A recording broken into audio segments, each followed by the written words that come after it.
السلام علیکم ورحمۃ اللہ وبرکاتہ۔ آج میں آپ کو کچھ وضاحت کرنے کے لیے آئی ہوں۔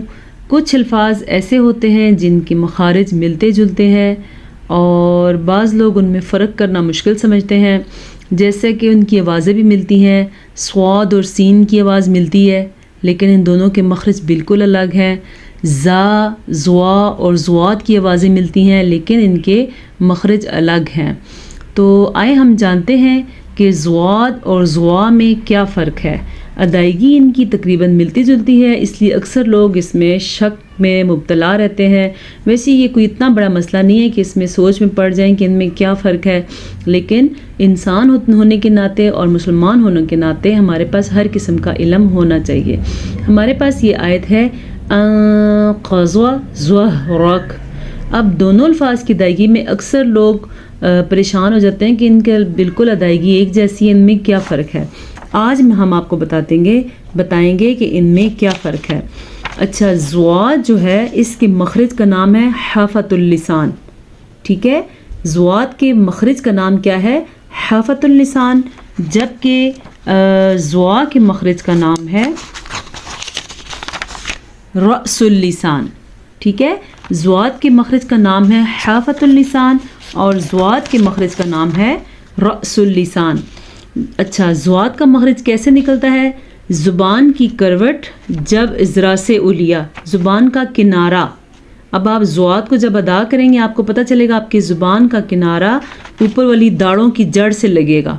بولیں آپ زواد، زواد۔ آپ کی زبان کا کنارہ حافۃ اللسان کا مطلب یہ موٹا حصہ جو کنارہ ہے وہ اضراس علیہ جو ہے وہ اوپر والی داڑھوں کو کہتے ہیں، ان کی جڑ سے جب لگے تو زواد ادا ہوتا ہے۔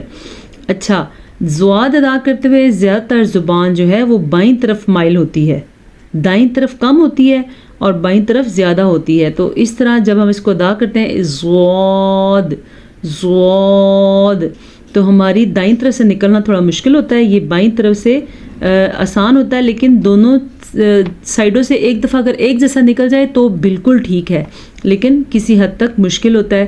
تو اس کا جھکاؤ زبان کا تھوڑا دائیں طرف ہوتا ہے۔ اب اس کی مثال آپ کے میں کیا دے سکتی ہوں؟ زواد کو ساکن کر کے آپ کو سمجھانا آسان ہوگا۔ جب ہم زواد کو ساکن کرتے ہیں تو از، حمزہ زیر زواد از، اگر آپ ادا کریں تو آپ کو پتہ چل جائے گا زواد کہاں سے نکل رہا ہے۔ دیکھیں از، تو ہماری زبان دانتوں کے کنارے سے نکل رہی ہے اور بائیں طرف سے زیادہ ٹچ ہو رہی ہے، دائیں طرف سے کم مائل ہو رہی ہے اور بائیں طرف سے یعنی رائٹ سائڈ سے کم مائل ہو رہی ہے، لیفٹ سائڈ سے زیادہ دانتوں کے ساتھ مائل ہو رہی ہے۔ آگے آ جاتا ہے ہمارے پاس زوا کا مخرج۔ تو زوا کا مخرج جو ہے وہ زبان کی نوک جب ثنایا علیہ یعنی سامنے والے دانتوں کے سرے سے نکلتا ہے تو زوا ادا ہوتا ہے۔ ان دونوں کی آواز میں کیا فرق ہے وہ بھی میں ابھی بتاتی ہوں، لیکن سب سے پہلے سا، زال اور زوا، ان تینوں کا مخرج ایک ہی ہے، ان کا نام ہے رأس اللسان۔ اس کو کیسے لکھیں گے میں آپ کو بتاتی ہوں۔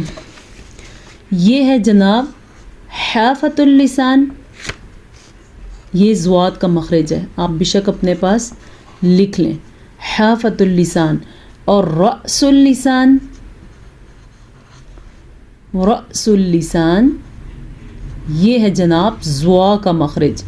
اچھا، ان میں فرق یہ ہے ان کی ادائیگی میں، ایک دفعہ پھر سن لیں کہ زوا نکلتا کہاں سے ہے۔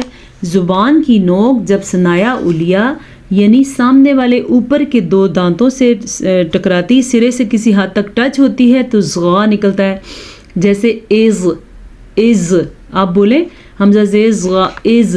مخرج معلوم کرنے کا سب سے بہترین طریقہ یہ ہوتا ہے کہ اس لفظ کو ساکن کر دیں۔ جب ہم اس لفظ کو ساکن کر دیتے ہیں تو اس میں سے مخرج بہت ہی آسانی سے نکلتا ہے۔ جیسے میں نے آپ کو پہلے بتایا تھا کہ زواد کو ساکن کر کے نکالیں، ابھی میں آپ کے سامنے دونوں مخرج نکلتی ہوں۔ اصل میں بہت گندا ہے، ابھی آپ کی کلاس ہوئی تھی، یہ دیکھیں۔ اب میں آپ کے سامنے دونوں مثال ازرب لکھ لیتے ہیں۔ مخرج معلوم کرنے کا بہترین طریقہ یہ ہے جس لفظ کا مخرج معلوم کرنا ہے اسے ساکن کر دیں، آپ کو پتہ چل جائے گا وہ لفظ کہاں سے نکلتا ہے۔ جیسے او غلظ، زواد کا مخرج معلوم کرنے کے لیے ہم لکھیں گے اغلظ، یہ تو اضرب جب ہم کہتے ہیں تو ہماری زبان کا کنارہ اوپر والی دانتوں کے جڑ سے لگتا ہے، زبان کے کنارہ سامنے والا حصہ سرا اور ہوتا ہے، کنارہ وہ ہوتا ہے، زبان کے دو کنارے ہیں، تو یہ رائٹ سائڈ پہ کم، لیفٹ سائڈ پہ زیادہ ٹچ ہوتا ہے داڑوں کے ساتھ.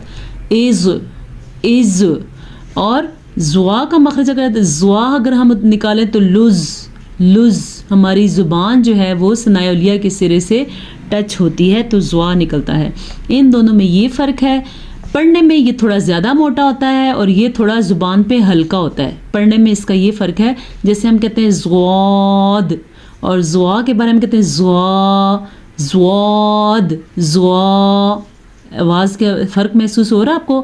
یہ تھوڑا شدت سے نکل رہا ہے اور یہ کچھ نرمی سے نکل رہا ہے. امید ہے آج کی کلاس میں آپ کو زوا اور زوات کا فرق جو ہے وہ سمجھ آ گیا ہوگا. اگر ابھی بھی آپ کو سمجھ نہیں آیا یا آپ کے ذہن میں کوئی اور سوال بھی ہے تو آپ کامنٹ سیکشن میں ضرور پوچھ سکتے ہیں. السلام علیکم ورحمۃ اللہ وبرکاتہ.